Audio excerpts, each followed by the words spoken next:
What's up, humans? I'm Kyle. And I'm Paul. Together, we're Pathos and Logos. That's exactly correct. Sir. That is exactly correct. And we're coming at you with a new episode of Soundcheck. Today's segment happens to be one of our favorites, and it's called Deep Cuts. Ooh. That's right. Paulie, what movie are we talking about today? Oh, this is a personal fave, dude. This is like a top 5 for me, dude. Super hard to fuck with this one. Yeah, 92's Bram Stoker's Dracula. That's right. Directed by Francis Ford Coppola. That's right.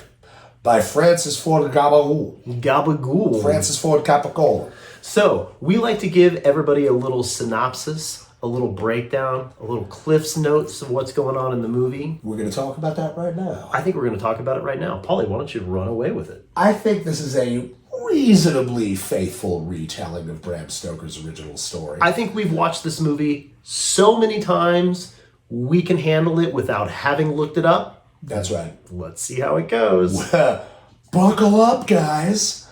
So, Keanu Reeves' character, Jonathan Harker, is trying to firm up his future at the real estate place that he works at. And Harker. That's exactly what everybody knows that. That's just what it says. Yeah. So he's basically trying to stick away on the job because he's in love with him, his fiancée, and he married, so he just wants to make sure they have a good future. And he gets told by his superiors that if he takes over for the recently insane Redfield, who was the agent who was working with Dracula beforehand, and subsequently went crazy, he just makes his way over to Transylvania and just kind of closes his account. His future will be short. So, quick money, Jonathan Harker makes his way over to Eastern Europe, meets Dracula, they have an exchange, and Dracula signs all the stuff so that he can own multiple properties in and around London. But Dracula sees casually a photograph of his fiancée, Mina, who bears so striking a resemblance to Dracula's long-lost love, who was tricked into committing suicide, Elizabeth, that Dracula becomes obsessed. Harker's trapped in the castle, Dracula's wives are feeding on and stuff, and Dracula, little by little, he gets on a boat, he's feeding on the crew, aging in reverse, revitalizing himself, so he makes his way to London, meets up with Mina, they start to have a connection. Jonathan ends up making his way back. He ends up going to a convent, that's right? And sends a letter back to Mina, letting her know that he has not died. And she travels into Romania, I believe, and they get married there. That's right. That's when Anthony Hopkins and Van Helsing gets involved. Oh, that's exactly right. Because once Dracula's in London, Dracula gets to feed on his friend Lucy, slowly turning her into one of his bloodthirsty side chicks. It ultimately does not end well for old Vlad.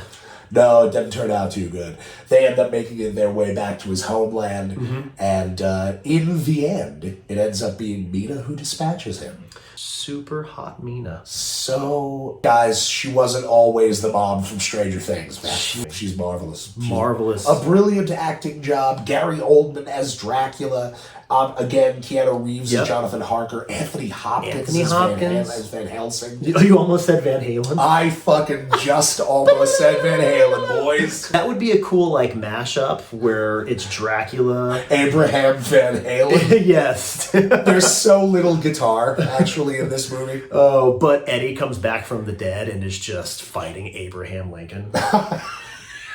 Well, that leads us to one of our favorite parts of this particular segment, which is the Laceration Fascination, where we describe one of our favorite deaths or just terrible, terrible wrongdoings to human beings that happen throughout the movies. I actually am fond of the scene where Lucy finally crosses over, because it was done in a stylized way. Dracula comes to her window. He's been systematically kind of feeding on her. She's growing weaker. Her body's changing. And then he gets up and gives a speech about, like, you know, your feeble men and their spells will never stop you from my power. And the window opens up and turns into a wolf and shit. It's good. And he's, like, eating her neck. And then it ultimately, they don't really show her expire, but they just kind of do like a Freddy Krueger-y 1984 Nightmare on Elm Street blood explosion. And somehow, even though they don't really vividly show it like the way that they would in like your Hellraisers or stuff like that, I was shook when I first saw that. I was just like, oh, blood bomb? Weird. Oh, that's a good one. Mine is much more subtle, and I'm going to go with the part where old Dracula is shaving Keanu Reeves, right? And Keanu doesn't really think anything of it, and he happens to draw blood on the razor, and old Dracula loses his fucking mind like a dog who's just gotten a bone or something like that. And he turns around and he kind of like... He like drinks the blood off the razor blade. Creepy. That's so, that just made my skin crawl. If you've got a laceration fascination, be sure to like and leave a comment, and then buy some merch and find us on tour. Check us out on Instagram and Twitter. And then tune in next week for another episode of Soundcheck.